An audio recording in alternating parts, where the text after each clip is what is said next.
খেলোয়াড় ব্যতীত যারা আছে সকলে বেরিয়ে যাবে। কি বলছে শুনছো?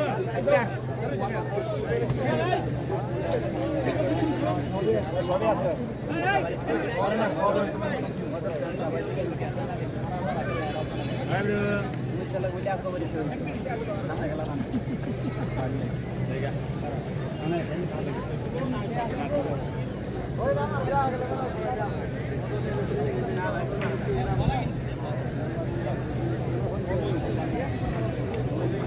তো আশা করছি দারুণ একটি নান্দনিক শৈল্পিক ফুটবল ম্যাচ তারা আমাদেরকে উপহার দিতে পারবে। সেন্টার সার্কেলে বল এবং রেফারির বাঁশি। এই মুহূর্তে আক্রমণ মধ্যমাঠে এই মুহূর্তে চমৎকার ভাবে বাড়িয়েছেন উদ্দেশ্য সতীর্থ খেলোয়াড়। আক্রমণে মদন, দেখা যাক কি হয়, বিপদ হতে পারে। সরাসরি গোলরক্ষক নাইম আব্দুল্লাহ সুদূর গফরগাঁও থেকে এসেছেন। চমৎকার ভাবে ফরহাদ আক্রমণে আফতার কলেজ পাড়া আরেস্টা ফুটবল একাদশ, কিন্তু সেখানে গোলরক্ষক পারলেন না। এই মুহূর্তে আফতার কলেজ পাড়ার অনুকূলে চমৎকার ভাবে আক্রমণ, পেনাল্টি এরিয়ার ভিতরে বিপদ হতে পারত।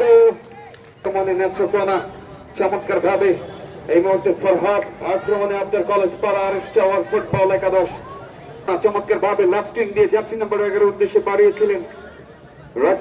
ফুটবলের টার্ফ মাঠ হচ্ছে, মাঠের কাজ পুরোদমে চলমান। খেলোয়াড় এবং ক্রীড়াপ্রেমী সকলকে অগ্রিম আমন্ত্রণ জানাচ্ছি। আমাদের ক্রীড়াপ্রেমী ডাক্তার এই মুহূর্তে জার্সি নাম্বার 11 রাখতে পারলেন না আফতার কলেজ পাড়া আরএস টাওয়ারের অনুকূলে। আব্দুল্লাহ চমৎকার ভাবে বিপদ হতে পারে এই মুহূর্তে জার্সি নাম্বার 12 আক্রমণ। Oh my God! আশা করছি পুরোটি সময় জুড়ে আপনাদের সাথে থাকার চেষ্টা করবো। এই মুহূর্তে জিহাদ চমৎকার একটি শট ছিল। আলিফ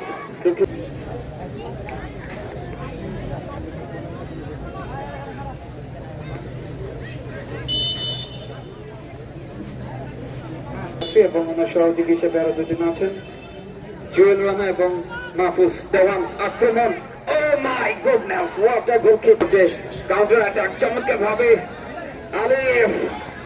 আলিফ রাখতে পারলেন না, বল চলে গেল পাশে।